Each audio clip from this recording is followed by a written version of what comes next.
विश्व के कोने कोने में यूट्यूब के माध्यम से हमसे गुरु मंत्र लेकर वैदिक परंपरा में आगे बढ़ने वाले मेरे प्रिय शिष्यों, सज्जन और सन्नारियों, आज हम 12 अवतार की कथा करेंगे।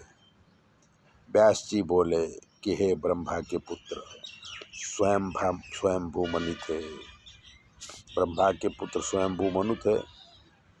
तो मनु महाराज की पत्नी का नाम शत्रुपा था। एक बार स्वयंभू मनु अपने पत्नी के साथ ब्रह्मा जी को मिलने गए। तब ब्रह्मा जी ने कहा कि बेटा, तुम्हें भुवनेश्वरी अम्बा की उपासना करना चाहिए, जिनकी कृपा से तुम्हारी सृष्टि का कार्य उत्तम प्रकार से चलेगा। तब स्वयंभू मनु भगवती नारायणी की स्तुति किए। तब जगत जननी प्रकट होके मनु महाराज को आशीर्वाद दिया और कहा कि अब सृष्टि बराबर चलेगी, इसमें कोई विघ्न नहीं आएगा। भगवती का आशीर्वाद लेके मनु महाराज ब्रह्मा जी के पास आए और कहा कि मुझे योग्य जगह बताएं, मैं सृष्टि का कार्य शुरू करूं। ब्रह्मा जी ने सोचा कि सृष्टि तो हो जाएगी, पर वो रहेगी कहाँ? पृथ्वी तो पाताल लोक में है। तब ब्रह्मा और मनु महाराज श्री हरि की प्रार्थना करने लगे। ब्रह्मा जी के नाक से 12 का एक बच्चा निकला। बहुत सूक्ष्म था, पर ब्रह्मा जी के सामने ही हाथी जितना विशाल हो गया। ब्रह्मा जी ने श्री हरि समझ कर स्तुति की तो 12 रूपधारी भगवान ने कहा, मैं अभी जल में जाता हूँ और पाताल से पृथ्वी उठा के लाता हूँ। 12 भगवान तुरंत जल में प्रवेश किया और पाताल लोक पहुँच गए।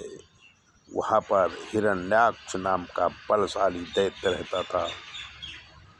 12 भगवान के साथ हिरण्याक्ष ने युद्ध किया तो 12 भगवान अपने दोनों दांतों से उठा के पछाड़ के हिरण्याक्ष का वध कर दिया और अपने दांतों में पृथ्वी उठा के ब्रह्मा जी के पास आ गए।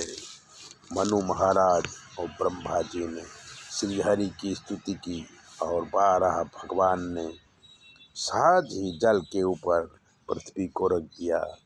पृथ्वी जल के ऊपर आई तब यज्ञ नारायण भगवान स्वधाम में चले गए। तब ब्रह्मा जी ने पुत्र स्वयंभू को कहा कि अब ये पृथ्वी में रहकर सृष्टि की रचना करो। स्वयंभू मनु के 2 पुत्र हुए, 3 कन्या हुई। पुत्रों का नाम था प्रियव्रत और उत्तानपाद था। उनके पुत्री देवहूति, आकुति और प्रसूति नाम से ख्याति हुई। स्वयंभू मनु अपनी पुत्री आकुति का विवाह रुचि मुनि के साथ किया। दूसरी कन्या देवहूति कर्दम ऋषि के साथ ब्याह किया। तीसरी पुत्री प्रसूति दक्ष प्रजापति के साथ ब्याह दिया। आकुति से यज्ञनारायण पैदा हुए, देवहूति से कपिल मुनि पैदा हुए और प्रसूति को बहुत सारी कन्याएं पैदा हुई, जिससे पूरी पृथ्वी में मौतनी सृष्टि पैदा हुई।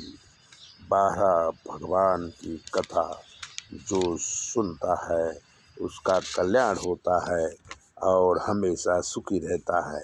ऐसी ही कथाएं सुनने के लिए चैनल को सब्सक्राइबर कर लीजिए, लाइक कर दीजिए।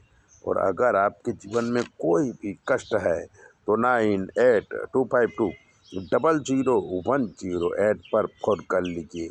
हम आपको बताएंगे आपके जीवन में क्या कमी है और आपको क्या करना चाहिए। चैनल सब्सक्राइबर करिए, लाइक करिए और अगर कोई भी दुख है तुरंत फ़ोन करिए 9822001008 पर। जय भोले।